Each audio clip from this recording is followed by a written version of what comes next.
simpleng buhay dito sa probinsya.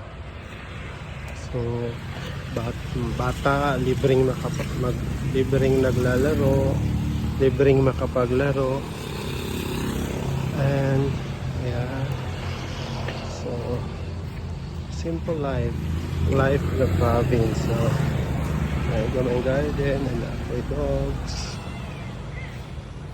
Yes, may mga ibon na lumilipad up there. So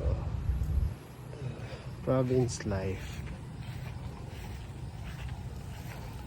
Minsan dati ano lang to, it's just a dream, and now dreams do come true.